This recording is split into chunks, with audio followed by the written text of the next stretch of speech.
Inicialmente, en principio, soy franciscana, hago parte de la familia franciscana de Colombia, que a su vez hace parte de la CRC, que es la Conferencia de Religiosos de Colombia.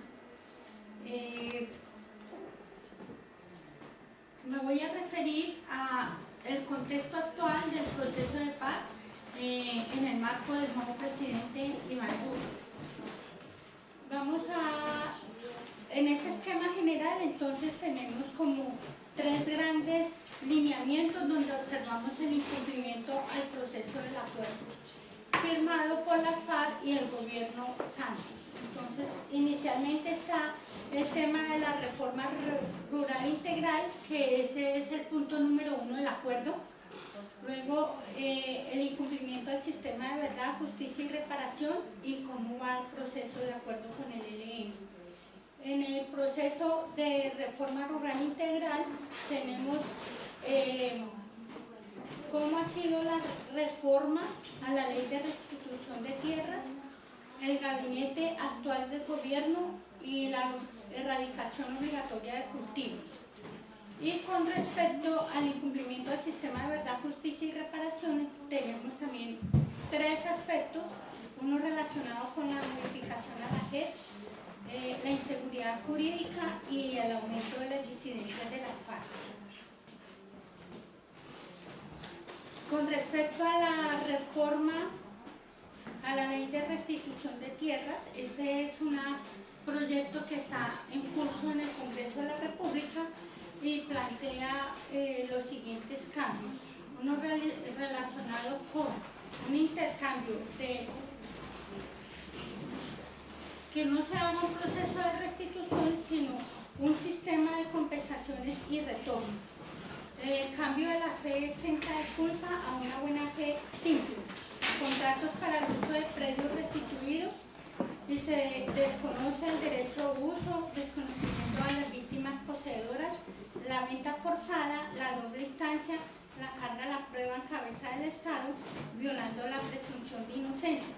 Esos son los planteamientos que hace el proyecto que está en curso en el Congreso actualmente.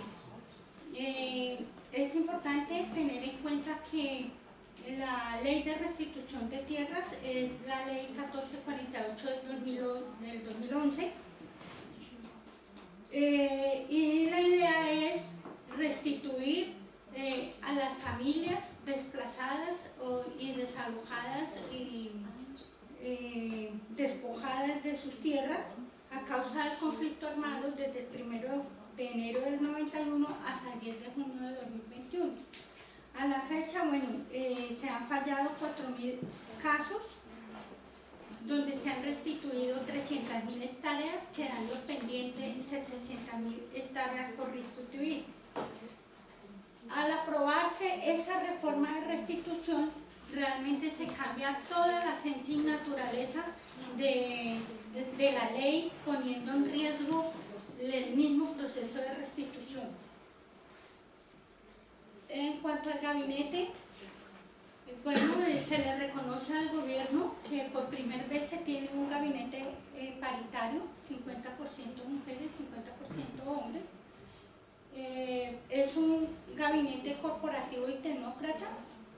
La mayoría de sus integrantes provienen de empresas, de gremios empresariales de Colombia, que generalmente no están en acuerdo con el contexto de paz. Muchos de los miembros de este gabinete vienen siendo investigados y judicializados por el tema de parapolítica, temas de corrupción, han sido objeto de escándalos, por ejemplo en el caso de los bonos de agua con el ministro Carrasquilla. Es así como este gabinete no goza de la confianza dentro de la ciudadanía. Y en cuanto al tema de la reforma rural integral, la mayoría apoyan el fracking, apoyan el extractivismo, y se corre el riesgo que Colombia inicie un proceso de la cooptación del Estado. cuanto a la erradicación obligatoria de cultivos, entonces en el actual gobierno se pasa de la erradicación voluntaria a una erradicación forzosa. Esto viene generando guerras internas en regiones específicas como el Catatumbo, el Cauca, Chocó, Tumaco, donde básicamente hay una disputa por el territorio que han dejado las FARC y por otro lado el tema del narcotráfico que se está implementando. En cuanto al segundo componente, que es el incumplimiento al sistema de verdad, justicia y reparación, entonces se ha modificado la JET, la herramienta que se creó dentro del marco de justicia transicional, justicia especial para la paz, y se planteó un tribunal para los militares, propendiendo por la impunidad, y donde se plantea casi de manera pues expresa que no haya investigación a presidentes ni a terceros intervinientes. Esto genera una inseguridad jurídica y una desconfianza entre los mismos excombatientes. En cuanto a la seguridad jurídica, bueno, tenemos el caso de Jesús Santrich, que fue promocionado por el fiscal, por el embajador de los Estados Unidos y la DEA, para que finalmente el fiscal manifieste que no hay un acervo probatorio en el caso de Santrich. Sin embargo, él sigue privado de la libertad. Es así como Iván Márquez, otro de los dirigentes de la FARC, decide alejarse de la vida pública. Y eso va generando altos índices de disidencia de la FARC. Esas personas se han ido a reforzar los grupos que eventualmente no se desmovilizaron. Asimismo han ido al ELN o al EPL o incluso a fortalecer las bandas criminales. En cuanto al acuerdo del ELN, bueno, básicamente Iván Márquez y Óscar Montero, alias El Paisa, ambos dirigentes de la FARC, enviaron una carta el 22 de septiembre a la Comisión de Paz del Senado y plantean que el acuerdo ha sido traicionado, el acuerdo firmado en La Habana ha sido traicionado, y que básicamente las FARC han cometido un error y fue la dejación de armas sin haber acordado antes los términos de reincorporación económica y social de los guerrilleros. Este es un aspecto que lo tiene en cuenta el ELN, y el ELN plantea que no va a haber dejación de armas, que quizás hay una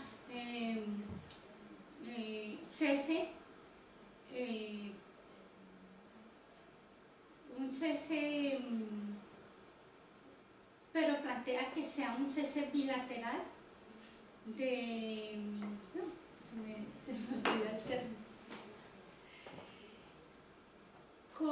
En las FARC, cese en fuego, gracias. Con las FARC el proceso se adelanta dentro del marco del conflicto. Duque plantea una estrategia de ERE que se refiere al desarme, la desmovilización y la reinserción.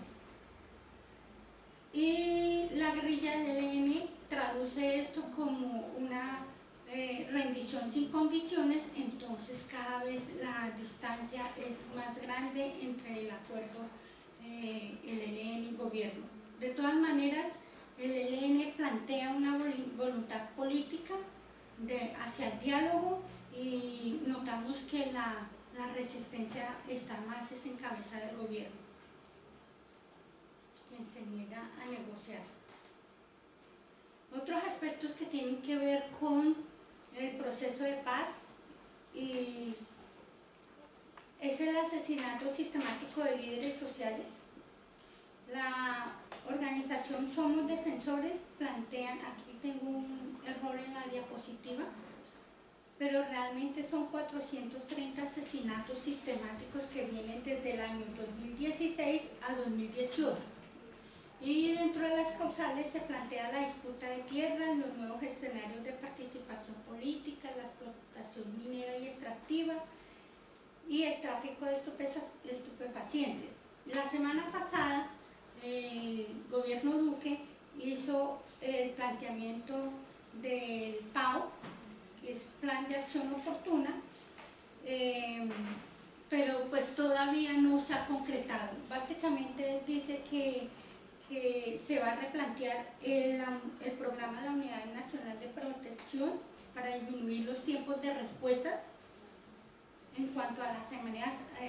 Cuando hay reporte de amenazas, se fusionarán los grupos pre y evaluación de riesgos para agilizar el proceso y se generarán acciones de protección colectiva.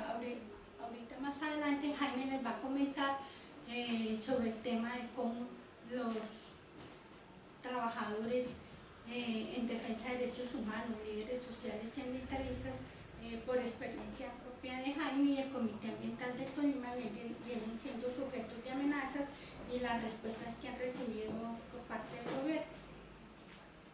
El otro tema bien preocupante es el tema de la movilización estudiantil y social que se viene adelantando actualmente en nuestro país.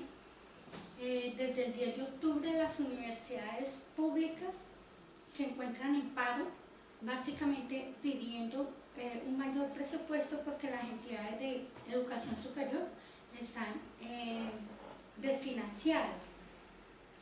Este paro estudiantil se ha convertido ya en un paro social donde se han sumado otros sectores como los indígenas, los sindicatos, las universidades privadas, padres de familia, etc. Las universidades privadas por primera vez se suman porque básicamente también les afecta el tema del ICETEX y el tema de Serpilo Paga, que al final los chicos, que inicialmente estaba planteado como un subsidio, pero finalmente los chicos estudiantes tienen que asumir ese pago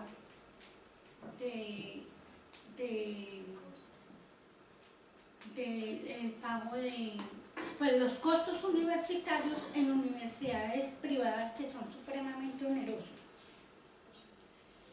También actualmente está el tema de la ley de financiamiento planteada por el presidente Duque, que está relacionada con gravar la canasta básica familiar, donde vulnera básicamente a los sectores clase media y clase baja.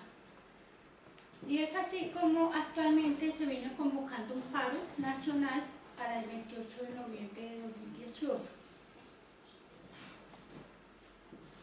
Motivos de esperanza. Bueno, en este marco difícil, donde se encuentra en riesgo todo el proceso de paz, pues también hay unos avances bien interesantes ligados desde la sociedad civil, básicamente.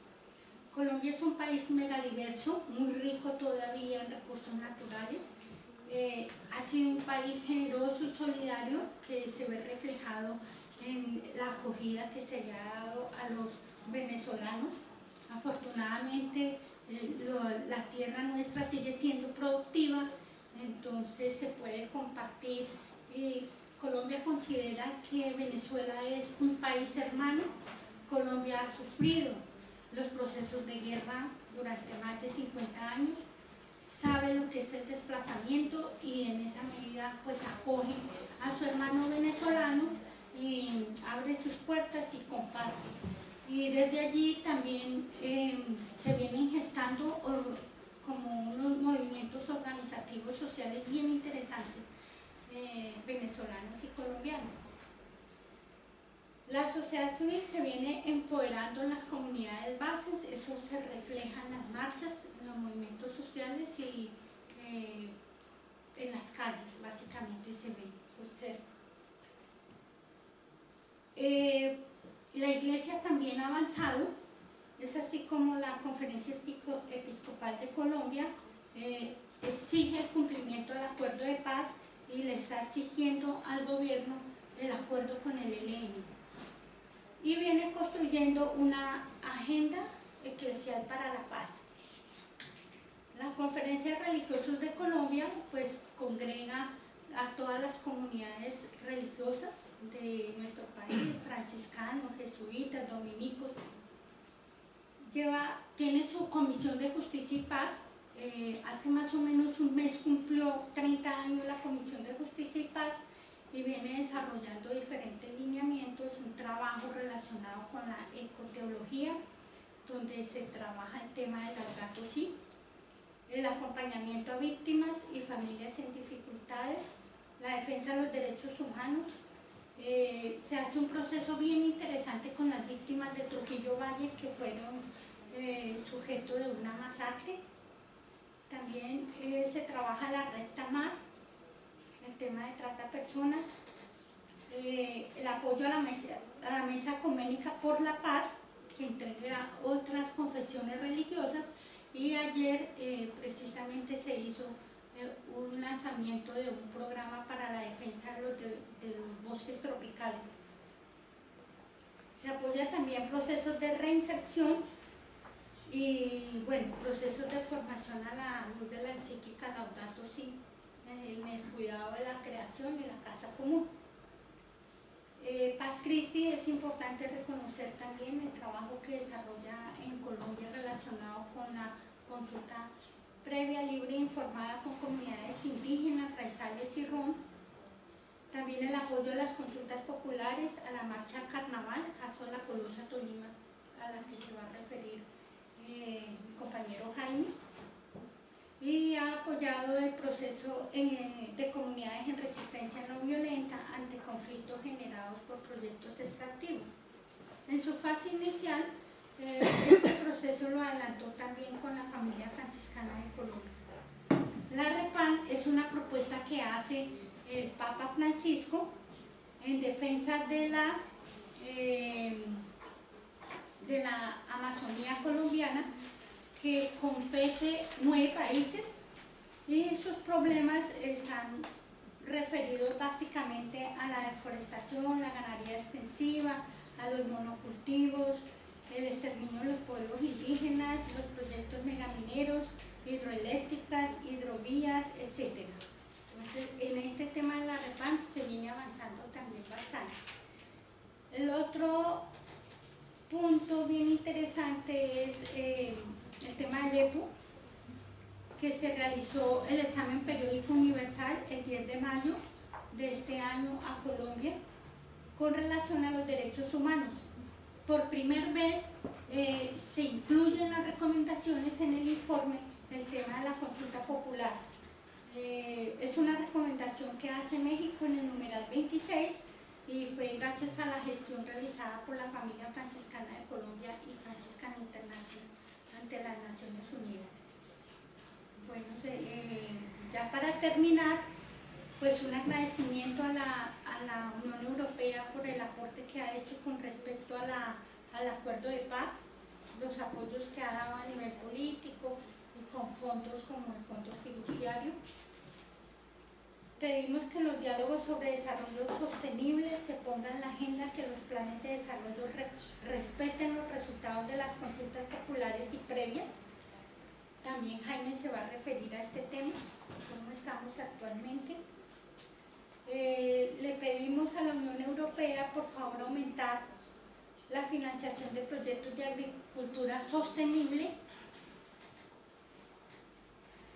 que se pueda financiar investigaciones serias, objetivas e independientes, específicamente para apoyar a las universidades públicas, que la Unión Europea ayude a Colombia con la segunda fase del Plan Nacional de Acción de Derechos Humanos y Empresas, acorde con los principios rectores sobre las empresas y los derechos humanos de las Naciones Unidas, que se cree un mecanismo de reclamo a través del cual las comunidades indígenas y locales puedan presentar quejas sobre las violaciones de derechos a partir de actividades comerciales, básicamente así como en términos generales. Ya voy terminando con el tiempo.